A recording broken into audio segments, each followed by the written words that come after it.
old Gen Z kayak gitu yang tadi aku bilang. Dan itu termasuk. Aku tuh di awal itu lihat dulu nih, aku nggak bias. Jadi ketika debat, aku lihat bener-bener flow. Anggap aku netral. Aku lihat oh ini, baru aku simpulin. Itu adalah old Gen Z. Tapi kalau new Gen Z,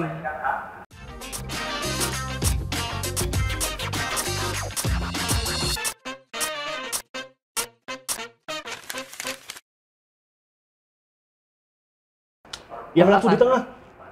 Coba kenalin dulu dirinya ke Sobat Kuat. Asik. Oke, hai Sobat Kuat. Bener ya Sobat Kuat ya? Bener. Sobat Kuat, kenalin. Aku seorang Gen Z yang katanya lagi diuber-uber nih sama para paslon ini. Si Gen Z dan milenial.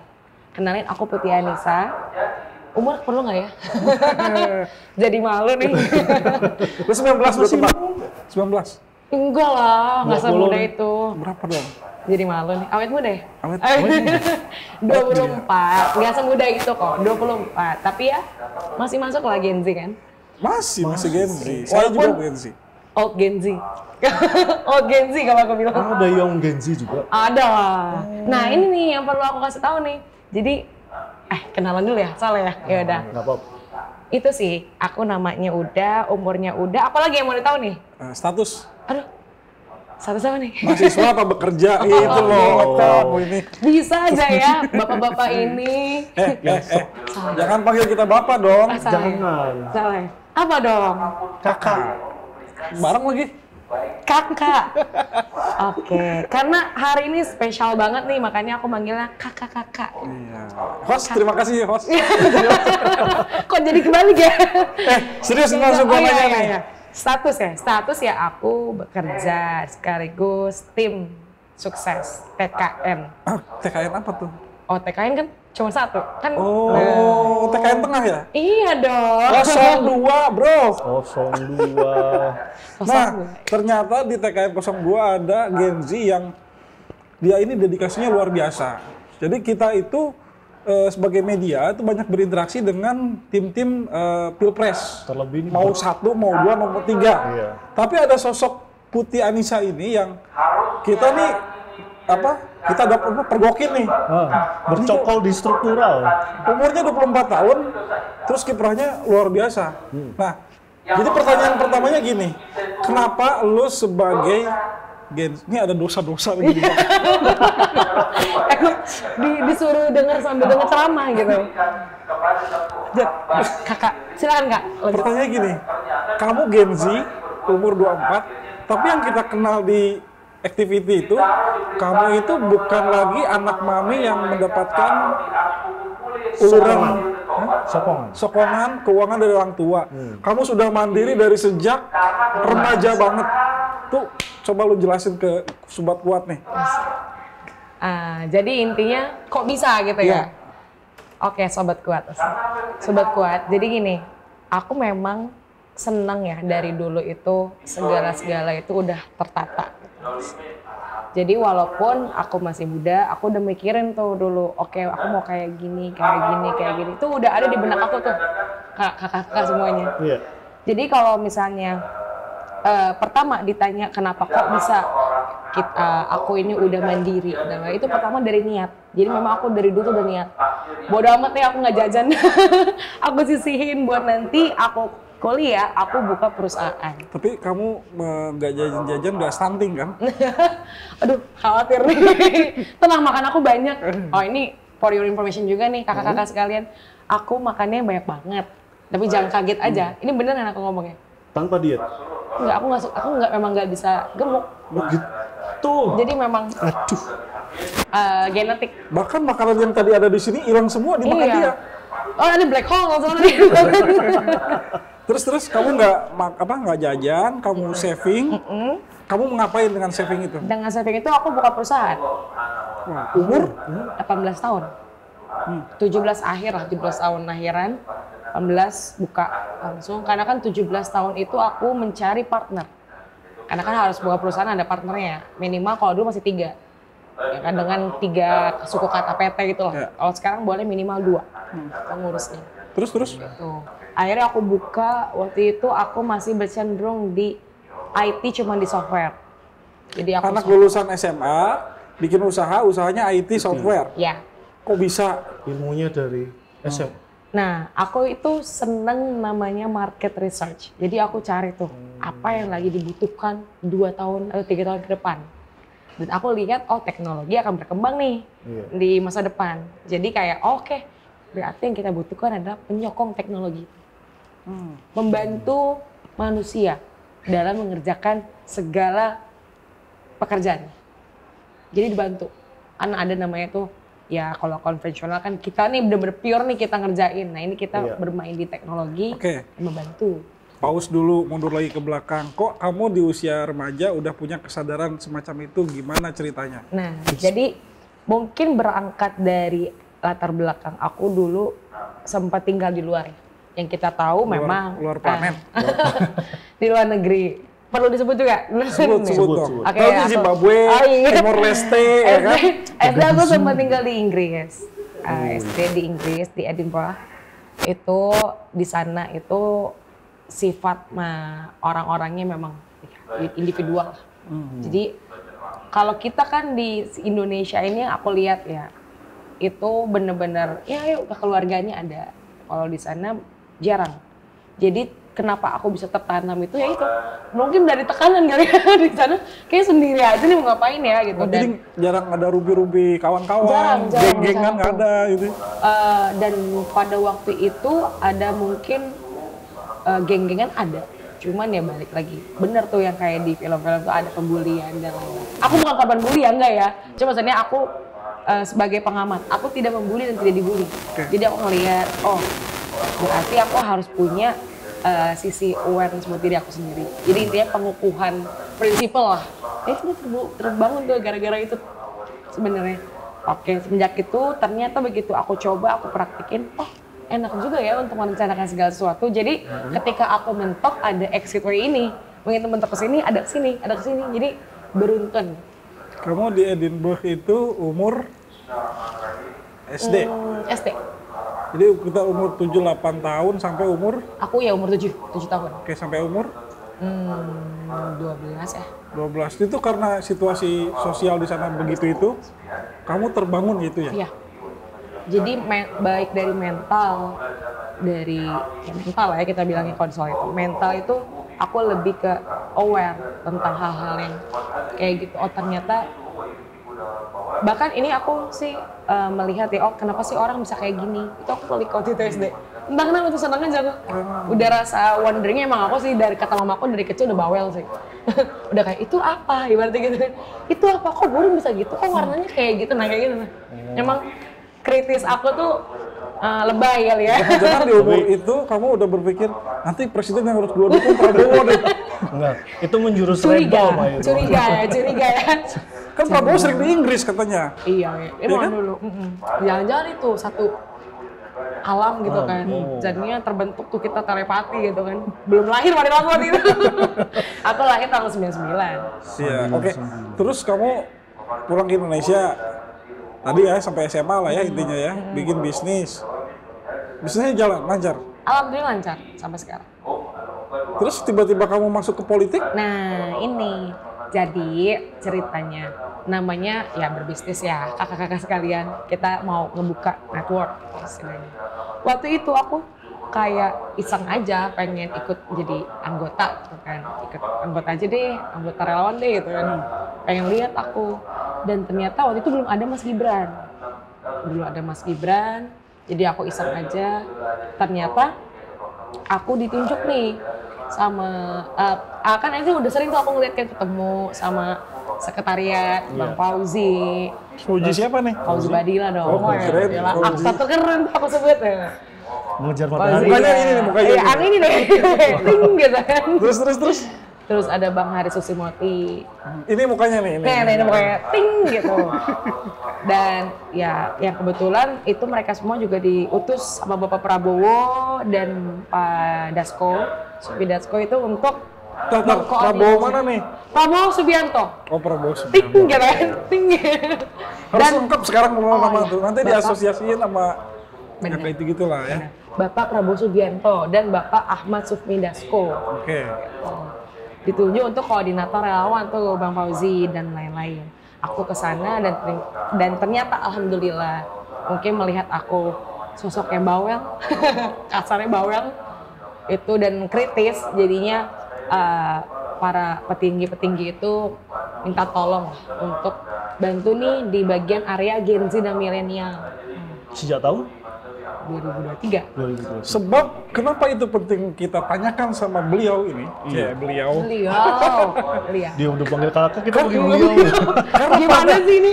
Partai Gerindra itu terkenal sebagai partai yang sorry ya OLD ya. OLD. Old gitu. Old gitu. Oke, tapi ternyata Di dalamnya ya ternyata udah berubah cukup cukup fundamental. Iya. Karena mau nggak mau ya, sekarang itu ada sekitar 120 juta pemilih Gen Z milenial. Kalau kita bermain di ranah old lagi nih ya kakak-kakak, itu akan sulit. Kita kan perlu berbaur, yang berarti di mana bahu-membahu nih antar generasi. Kita butuh generasi senior. Sebagai yang kita butuhkan itu apa? Pengetahuan dan pengalaman. Kita nggak bisa bohong lah. Pengalaman mau kita sejalur ninja apapun, kita butuh pengetahuan dari para generasi senior. Begitu juga generasi senior membutuhkan generasi muda. Untuk apa? Kemajuan perkembangan teknologi. Karena kayaknya memang yang jadi masalah perbedaan generasi itu perbedaan cara menyimak. Cara mengkonsumsi informasi, cara mengolah informasi antara generasi kita sama yang adik ini. Adik. Jangan-jangan nih, tadi sempat nyebut old Gen Z.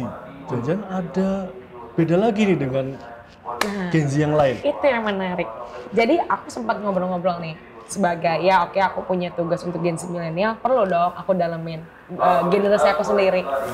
Dengan apa? Oke, aku ngobrol dengan para milenial dan Gen Z itu ternyata punya klasifikasi sendiri loh. Milenial, ada juga milenial yang berbeda. Ada milenial yang generasinya ya udah tua nih, yang sekitar 35, 6 itu kayak Mas Gibran tuh, itu aku sebutnya dengan old milenial. Gua termasuk berarti di situ. Oh iya dong. Terus ada lagi yang 28 ke atas sampai 32 lah, 32 itu new millennial. New millennial. Nah, Gen Z juga sama, aku old Gen Z. Bedanya antar old sama new itu apa? Cara berpikir mereka. Gimana? Coba jelasin. Nih, coba ya. Nih dari generasi aku dulu deh, gitu. Karena aku nih Gen Z nih, kan aku Gen Z. Jadi yang menarik adalah orang bilang adalah Gen Z itu susah, swing voters. Dia bilang lah. Fun fact-nya adalah itu adalah old Gen Z, yaitu aku. Aku memang swing voters, tergantung beneficial. Keuntungannya aku dapat apa? Jadi apa sih dampak yang berpengaruh buat aku? Kan banyak pemuda ini yang bilang, ya elah presidennya mau siapa kek, aku nggak peduli, nggak pengaruh kok ke aku. Banyak yang mikir itu. Nah itu adalah old Gen Z, old millennial. Tapi kalau milenial aku rasa mereka udah ada harapan lah dengan adanya Mas Gibran.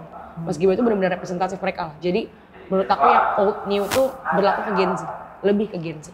Milenial berlaku tapi ya dikit lebih ke Gen Z.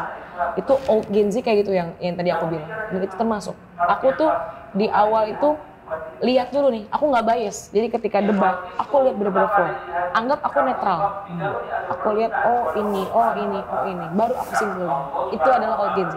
Tapi kalau new Gen Z, mereka ini fun fact-nya adalah contoh, ada 3 Gen Z suka sama Jepang tuh apa? Wibu ya, gitu yang anim itu ya. Wibu. Nih salah satunya. Aku juga.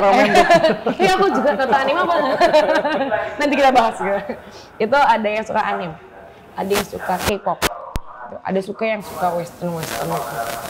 Itu kalau mereka sekali udah suka terus sampai istilahnya mau dia jelek banget kayak bodoh amat. Mereka kalau udah suka. Itu yang membedakan old Gen Z sama new Gen Z. Kecintaannya mereka kalau udah dengan satu hal terus tuh dicicil. Ya kalau sama aku kayak aku lah, aku udah cinta sama Allah, cinta terus sama Allah. Ya Rabbi Sallallahu. Dan namanya nyanyi nih gitu. Ya boleh lah kayak kakak itu lah ya gitu. Kayak gitu. Jadi yang orang bilang swing voters itu ternyata nggak semua Gen Z kayak gitu. Orang tuh ya mungkin mengeneralisasi lah. Padahal ya memang aku tadi ngomongin Gen Z itu tentang kecintaan terhadap sesuatu, ya itu juga generalisasi. Itu kan yang aku temukan paling banyak, mayoritas. Karena nggak semua individu itu sama. Baik lagi, orang kembar aja beda sedikit dari, ya kan? Jadi yang bisa kita ambil adalah yang mayoritas. Itu. Jadi yang membedakan Gen Z dengan New Gen Z adalah rasa. Ketika mereka sudah sesuatu suka, rasa realistis mereka kalah tuh sama kesukaan mereka. Makanya aku selalu, ya aku dan para senior lah, kita brainstorming bagaimana Bapak Prabowo Subianto ini bisa membawa dengan Mas Gibran nih, karena kan suatu sosok yang berbeda dari generasi dan lain-lainnya kan. Gimana cara membaur? Itu tuh jadi pertanyaan utama kita sebenarnya waktu briefing ya di Kintar ini. Yaitu Pak Prabowo ini kan senior citizen dia. Nah, senior citizen. Ini ada yang junior citizen. Ada junior citizen. Tentang nyebut senior jadi jangan lah. Senior sama yang muda ya. Kok bisa ya gitu? Seorang sosok Prabowo tiba-tiba menerima sosok muda dalam kepemimpinan. Sangat mudah. Nah, terus penerimaan bagi anak muda Putih dan kawan-kawan tuh gimana gitu? Nah, ini sangat amat menarik nih. Jadi Bapak Prabowo Subianto. Sorry, jujur ya, apa yang ada di belakangnya ini ya? Jujur. Ini aku sama sekali terlepas dari tim SAS ya. Aku pun kaget karena balik lagi aku tidak pernah menyangka politik ini bisa berubah. Cara mainnya dan lain-lain. Partisipasinya. Kenapa banyak anak muda? Itu tuh yang aku jujur waktu itu sempat kaget. Nah, ternyata jadi gini. Awal mulanya waktu kita datang ke sekretariat itu tuh dulu tuh Bapak tuh yang keras banget. Foto-fotonya militer yang loreng-loreng. Yang dimana cucu aku ngomong, ih kok gini amat, lalu kayak gitu kelepasan. Ternyata itu bikin mikir Bang Fauzi, apalagi Bang Fauzi itu seorang seniman. Gimana, dia pasti mikir gimana caranya seniman dengan politik itu bercampur agar bisa dinikmati oleh seluruh masyarakat gitu kan. Ternyata udah itu disampaikanlah ke Bapak Prabowo. Dan aku nggak expect nih, karena maksudnya gini ya, ketika kita menyampaikan kepada pemimpin, kita nggak bisa expect 100% diterima. Iya dong. Kita cuma ya diterima, bersyukur, enggak ya udah. Ternyata diterima. Dan beliau ngomong, memang anak muda ini sangat keren. Wah, itu aku langsung kayak makin semangat dong, namanya juga dipuji kan. Keren juga ya gitu. Oh, oke. Jadi memang beliau ini juga udah senang sebenarnya sama anak muda. Cuma gimana cara ngemasnya? Nah, itulah gunanya kami tim SAS gitu kan. Pak, ternyata anak muda ini senangnya kayak gini-gini nih Pak. Kasih tahu. Gen Z senangnya ini, Milenial senangnya ini. Kita ini butuh suasana nyaman. Jadi kamu berhadapan langsung dengan Pak Prabowo nih, sama Bang Fauzi ya? Ya awalnya beliau dulu lah, para pemimpin dulu lah, Bang Fauzi Badila gitu kan. Ya artinya berinteraksi ya? Iya. Interaksi, ngobrol dan lain-lain. Ini anggap ini Prabowo nih. Iya. Jadi Pak ini gitu. Pak ya. Sebenarnya nggak tahu, mungkin beliau juga lupa kali ya, dia pernah ngomong gitu. Tapi kan ya, kalau aku sih yang penting tersampaikan aja awal. Tapi ada klik di situ ya? Ya ada klik. Jadi benar-benar.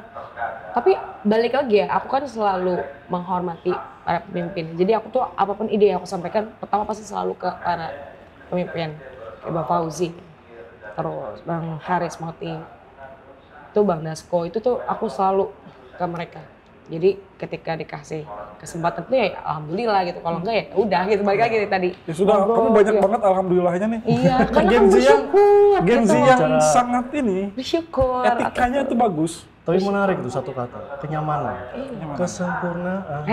Jadi nyanyi. Boleh musik ya? Kayak gitu. Nah, tapi ini kan untuk nyaman itu kan butuh suasana yang damai juga. Kadang-kadang itu kita kan suka bercanda ya, lelucon gitu. Makanya tagline kita kedamaian, perdamaian, kerukunan, keadilan, beradab, sopan santun. Itu yang kita selalu terapkan ketika kita audiensi.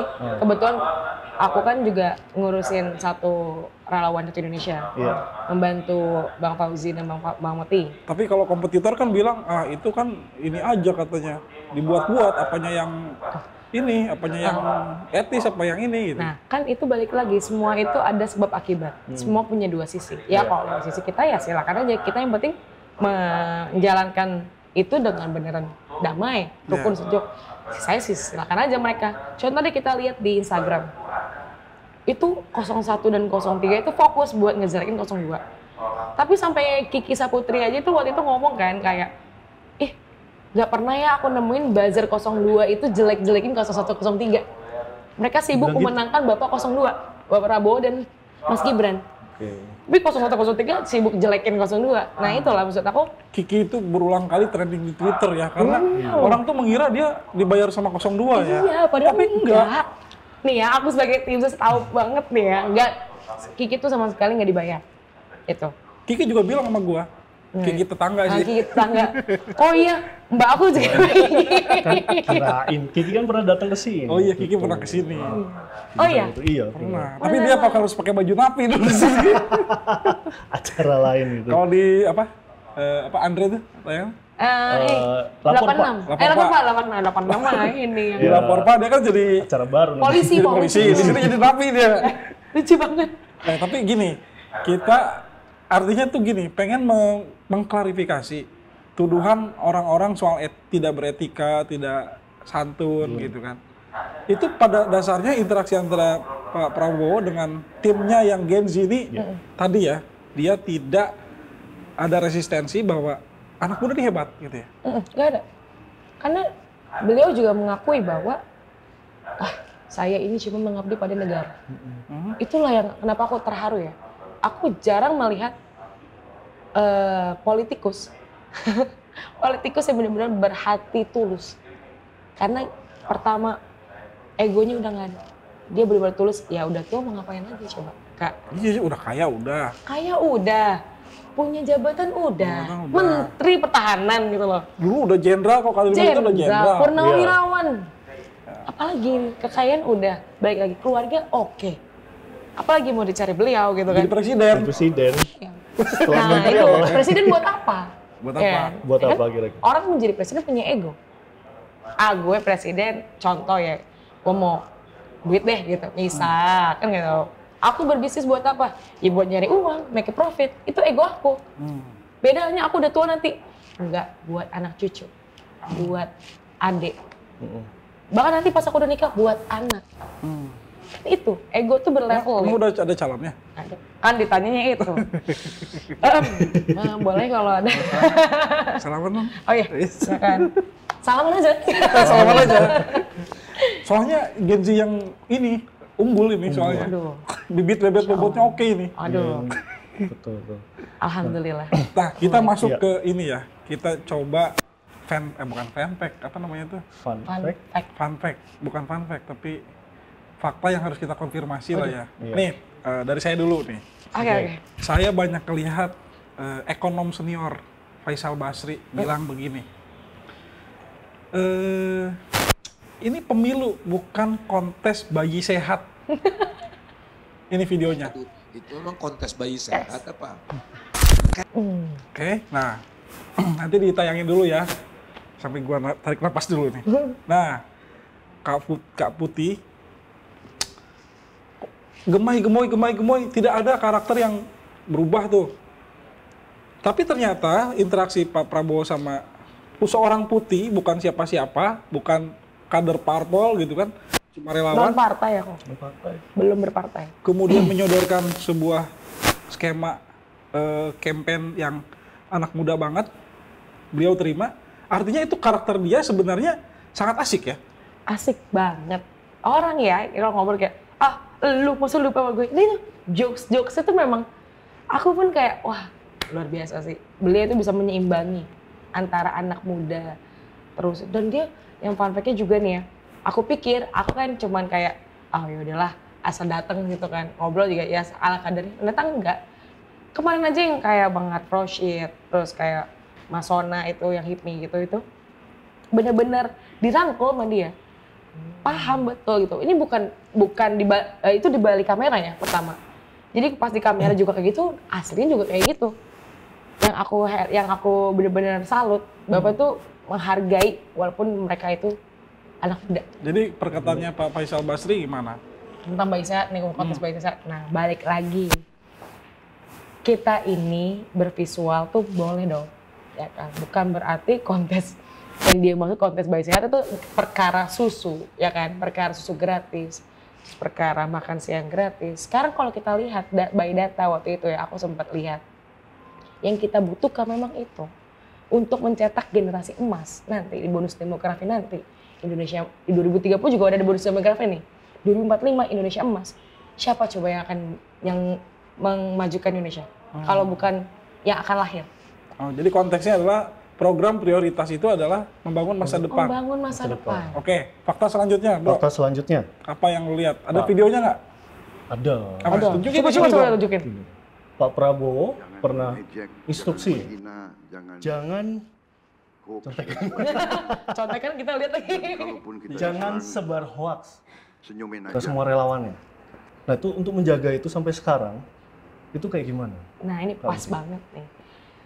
Jadi tadi kan aku udah sempat bridging tuh, aku membantu para pimpinan untuk, istilah stafsus lah ya aku. Stafsus ini membantu para pimpinan untuk mengkoordinasi seluruh relawan satu Indonesia. Yang dimana step awalnya itu kita ada namanya audiensi, menyampaikan sinergi narasi. Kita ngomong tuh, kita harus damai sekarang, rukun sejuk. Dan pertama jangan nyebarin hoax, fitnah. Nah itu selalu kita tanamin tuh sampai kayak istilahnya ke doktrin. Itu memang Bapak Prabowo memutuskan untuk menyampaikan itu pada relawan.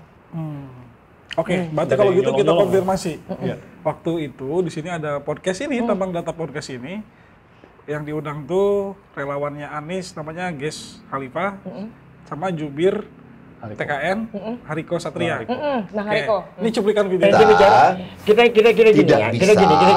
Ya, Mari kau coba. orang Ini per orang. Itu loh, Bung Geis, silakan Bung Geis. ya kan? ya gimana Anda bicara kita anti hoax, semua yang bergabung di relawan sini orang-orang yang melawan hoax. Anda bersama Abu Janda. Hoax apa maksudnya? Hoax apa nih? Apakah pernah Pak Abu Abu Janda? Janda itu memfitnah Pak Anies? Banyak. Benda ini memang kita kenal dengan kontennya yang seperti itu. Baik lagi ya tentang ya kontroversi lah. Cuman kan kita juga untuk bagian dalam kita juga ada controlling juga. Dimana kita bisa ngomong. Kalau memang tidak bisa, oh ya udah silakan. Tapi dari balik lagi kita kan sudah berusaha nih untuk kasih tahu bahwa jangan menyebarkan hoax, jangan menyebarkan ini, jangan menyebarkan itu. Nah itu kita lakukan juga makanya tadi ke relawan. Kalau memang tidak mau mengikuti, oh silakan. Tapi kami tidak bisa mensertifikasi relawan yang tidak mengikuti instruksi dari Bapak. Makanya Abu Janda nggak nongol-nongol lagi gitu ya. Setelah itu Hilang gue. hilang ya. Cus gitu kan. Jadi nanti ada gambar bangun jalan cus gitu. Cus itu. Itu ya. Itu. Berarti Jadi- dia tidak patuh juga terhadap arahan jangan sebar hoax. Iya. Dia mau pakai Bisa ala ini. jadi. Kan ini menurut aku ya dengan ini. Baik lagi ini menurut aku aja ya. Tapi kan yang menurut kamu kan udah kamu lihat dan kamu dengar di sana dong. Iya, jadi nah itulah makanya kita selalu bukan doktrin ya, bilangnya kayak ayo dong kita ngobrol. Selalu tuh sebelum kita sertifikasi, kita sepakat buat dukung Bapak, kita selalu ngobrol. Gimana sih organisasi kalian seperti apa relawannya? Dukung Bapak tuh mau seperti apa? Segmennya banyak, ada segmen Gen Z milenial, segmen emak-emak, segmen buruh petani, kan tuh beda-beda tuh. Makanya kita ngobrol, oh gini, oke, tetap ini kalian boleh tolong sosialisasikan Bapak dengan caranya sendiri. Tapi ingat, jangan sebar hoax, fitnah, dan alhamdulillah ya, selama dari yang kami telah sertifikasi ya, verifikasi, sertifikasi itu pendataan, semua alhamdulillah tertib. Banyak banget kan alhamdulillahnya. Oh iya, Iya. karena Subhanallah banget ini. udah Ukti. bersyukur banget Ukti gitu. ini luar biasa nih, Cuma Ukti. tinggal nggak pakai kerudung aja. Fact berikutnya nih. Fact berikutnya apa? Mungkin fact terakhir dari saya. Oke. Lu nggak bisa stok ya? Yang belakang jam tapi. Oh gitu. Terus Sebagian. ya udah apa ya? Jangan sih. Nah, ini mudah-mudahan ada kata alhamdulillah lagi nih. Pasti selalu ada. Selalu ada. Alhamdulillah gitu. Pak Prabowo kan sudah ikut deklarasi pemilu damai. Harusnya tindak lanjutnya ke Gen Z-nya di 02 dong. Nah, update dong kira-kira kegiatannya apa nih untuk Oh iya. perwujudan ini formal lagi tuh. Gak apa-apa kakak. Gak apa-apa kan? Perwujudan apa? Pemilu damai Pemilu damai. dari Genzi 02. Nah, jadi nanti itu kita ada para muda-muda ini bikin apel akbar. Apel apa? Jadi kita kumpulin tuh semua. Nah, sebelum road ke acara ini tanggal 2 ini nih. 2 ini kita tuh Tanggal 2 Februari. Februari ini ada Kemarin, Jumat. karena ini syutingnya pasti tayang minggu depan ya. Oh iya, kemarin guys. Minggu lalu gitu. Oke. Kita ada apel akbar para pemuda yang memang mendukung Bapak. Tapi sebelum itu kan kita lihat prosesnya. Prosesnya apa? Kita ada gathering dengan menyuluhkan atau bukan menyuluhkan sih, lebih ke kayak aku lah ini ikut-ikut debat. Karena kan kita tuh sebenarnya juga pengen nih anak-anak muda ini ngomong langsung deh ke para pemirsa gitu, para penonton khalayak ini untuk sebenarnya benar nggak sih kayak gini, benar nggak sih ini, dan itu muncul dari mulut mereka. Karena maaf, zaman sekarang ini banyak sekali yang ngomong tentang generasi Z dan milenial ini dengan yang ngomong itu bukan Gen Z milenial itu kan itulah yang perlu kita mengklaim mengklaim gitu lah. mengklaim gitu lah istilahnya. Itu yang kita nggak mau, makanya itu kita sebagai anak-anak muda ini dari 02 yang mendukung 02 kita munculkanlah aksi. Iya, harus Gen Z-nya harus ada di panggung. Iya dong. Tadinya aku dalam permukaan, sekarang luar permukaan. Udah boleh. Benar. Ini berarti ini pertama kali. Sebenarnya kalau yang benar-benar muncul ya. Bilang dong iya gitu. Iya guys. Nah, ini pokoknya kuat baca tuh sohib banget lah ya. Oke, berarti Gen Z harus dibawa ke panggung. Benar. Jangan berada di belakang panggung, kemudian diklaim-klaim sama yang OLD ya? Iya, OLD. OLD. Jadi pesan kamu yang paling utama sebagai bagian dari Gen Z apa? Buat mereka mau ke panggung. Terutama untuk Sobat Kuat juga. Teman-teman Sobat Kuat, khususnya Gen Z dan milenial, atau ya terspesialisnya Gen Z lah, karena aku Gen Z. Jangan lupa kalian ini rakyat Indonesia. Salah satu di Indonesia nih guys. Kalian juga nih yang nentuin pemilu nanti, siapa yang akan jadi presiden, siapa yang akan membawa Indonesia lebih maju. Indonesia untuk Indonesia Emas 2045. Jadi jangan sampai nih ya, kalian kelupaan, nggak ikut partisipasi, ngerasa ini bukan ranah kalian. Karena fun fact-nya, aku di sini juga Gen Z. Yang dimana aku ikut berpartisipasi dalam demokrasi yang 5 tahun sekali. Jadi penting banget buat kalian partisipasi. Dan tolong kasih pendapat kalian, baik secara lisan mau tulisan, aduh udah kayak pasal. Baik terserah mau kalian seperti apa, tapi ingat guys, tetap dalam kontekstual damai, rukun, dan sejuk. Itu sih. Fakta selanjutnya, terakhir dari gua. Kehabisan ide juga gua akhirnya.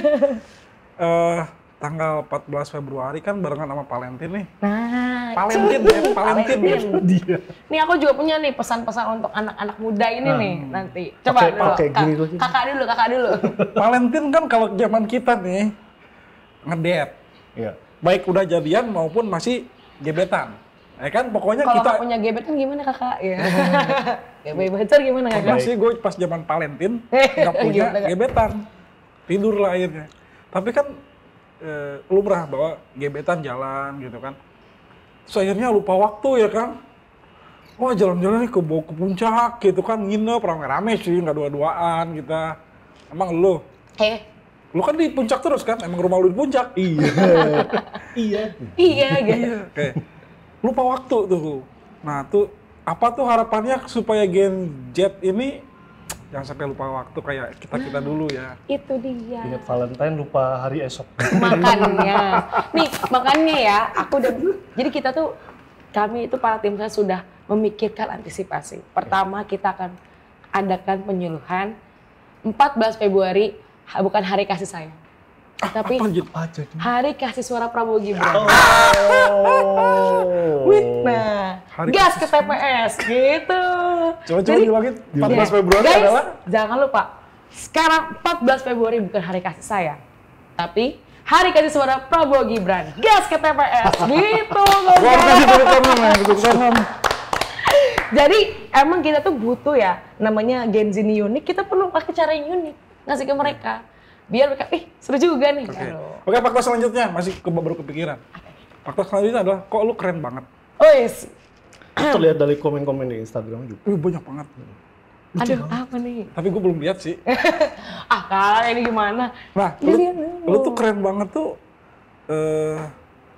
Tadi ya, udah dari remaja bikin bisnis. Minum dulu ya kakak ya. Udah kayak pidato. Terus berkembang segala macam ya kan. Tapi lu milih politik dan berpihak dan menyatakan di muka umum gitu, di publik. Kalau zaman kita ya, berpihak pada satu kecenderungan politik tertentu, itu kita simpan rapat-rapat. Kalau ada prinsip rahasia. Kalau sekarang tuh tidak begitu. Apa sih persepsi kamu tentang keberpihakan dan kamu ekspresikan ke publik gitu? Iya, balik lagi. Pertama aku bangga jadi anak muda yang dimana ada di politik. Dan aku berharap anak-anak muda ini bisa ikut. Aku pengen ngasih mereka itu, sebenarnya ya aku bukan menjadikan aku motivasi mereka, bukan. Cuman aku lebih mau memberitahu ke mereka bahwa politik itu nggak kayak dulu loh. Sekarang itu kita udah zamannya generasi muda ini. Yang dimana aku bilang tadi, kalau untuk masalah-masalah politik ini, ayolah ngomong, kita hadir ke debat. Kita ngomongkan langsung, mengungkapkan pendapat kita, baik mau di medsos juga nggak apa-apa. Kita kan ada pergerakan udara tuh di medsos. Itu nggak apa-apa. Apalagi sekarang anak muda jadi ketua umum partai. No, luar biasa kan tuh. Ya, siapa tuh? Siapa ya? Siapa sih yang ketua umum partai? Brother. Oh iya. Itu kan maksudnya ya kita nggak bohong lah. Kita punya jalan ninja memang. Tapi kan untuk menjadi jalan ninja itu walaupun beda-beda, kita punya porsinya masing-masing. Ya, let's say kita nggak usah jadi ketua partai deh, jadi kayak gini atau partisipasi, itu tuh udah lumayan jalan ninja tuh kayak gitu-gitu. Dan aku mau anak muda itu merasakan semuanya, jangan pesimis. Karena semua itu ada di tangan anak muda. Mau gimana lagi? Oke, pertanyaan selanjutnya tuh, kalau di politik tuh banyak diskusi-diskusi nggak sih? Diskusi ekonomi, diskusi kemiskinan, diskusi solusi apalah gitu kan? Tuh lu suka diskusi nggak? Sebenarnya kalau aku lebih suka dengan tindakan. Karena ini aku lihat ya, politik zaman dulu tuh selalu all about talking. Ngomong, nggak ada. Solusi ada tapi tidak dikerjakan. Nah itulah aku pengen, kenapa aku bangga dengan anak muda harus ikut masuk. Karena biasanya anak muda itu udah malas dengan bullshit. Kayak dirayu-rayu nih sama cowok kita nih. Kita generasi bullshit bro, soal politik. Bukan gitu juga. Soal politik. Gitu. Oh iya. Pendidikan politiknya generasi bullshit kita ya. Iya dong, kita kan butuh suatu aksi nyata. Iya. Jadinya gitu. Harus ada aksi dari kita. Iya. Akhirnya kita banyak bikin paper kan. Generasi omon-omon akhirnya bikin paper. Iya. Setidaknya menggugah orang lain. Iya kan. Nah, Orang lain yang aksi. Terus artikel kirim ke koran. Iya nggak sih? Dulu tuh udah keren banget ya itu kan. masuk Ya. ormas nih, zaman kuliah masuk ormas gitu. Organisasi eksternal kampus lah Betul. gitu. Terus Bikin diskusi gitu. Terus Habis skripsi, tesis, bikin jurnal. bukan itu bro. bukan. Salah. Bikin masuk organisasi, terus omon-omon gitu kan, banyak diskusi, terus lu bikin opini masukin ke koran itu, koran X, koran Kuat Baca. Tapi kakak-kakak ini aktivis gak sih dulu? Aktivis. Aktivis kan. Nah, itu yang absennya aku suka dengan aktivis ini. Kayak mereka kan, kalau aku lihat ya, ini mendengar para pimpinan dulu juga aktivis gitu kan. Mereka itu luar biasa memperjuangkan gitu loh. Apa-apa langsung nulis surat, kemana, tak. Zaman dulu kan nggak bisa kita kayak sekarang ya kan. Kalau sekarang enak, update aja status, like, komen. Itu yang menjadi perubahan besar sebenarnya. Kenapa omon-omon diskusi itu menjadi tidak efektif lagi? Karena everybody has smartphone, but without smart people. Nah, Jadi akhirnya komen-komennya itu dia. Itulah yang kenapa kadang aku tuh dengan anak muda yang lainnya ya. Walaupun kita sekarang ini zamannya gadget, zaman sosial media, kita bisa kok sebarkan semuanya dalam ranah yang baik. Jangan hoax doang yang kita disebarkan. Kita bisa minimalisir itu. Ya tapi mau gak mau kita dulu nih yang lakuin. makanya supaya jadi smart people harus terlibat di dalam keberpihakan. Betul. Begitu nggak? Benar. Itu yang kamu lakukan kan? Iya. Kalau kita tidak ada di dalam inti itu, kita nggak bisa mengubah itu. Kita tidak bisa menggerakkan orang-orang dengan itu. Betul. Saya sebagai aktivis tuh ingin menarik Sobat Kuat, karena ketika ruang diskusi itu menjadi semakin redup, semakin sunyi, semakin sepi, dan hanya semilir angin dan asap rokok yang kemudian ada sejauh jadi puitis nih. Nggak apa-apa kakak. Menjadi pengisi ruang diskusi itu, akhirnya adanya medsos. Cuma kita harus semakin mengaktifkan diri secara offline gitu ya, dengan keberpihakan pada satu value. Saya yakin value-nya Gerindra, Prabowo gitu, nasionalisme dong. Iya.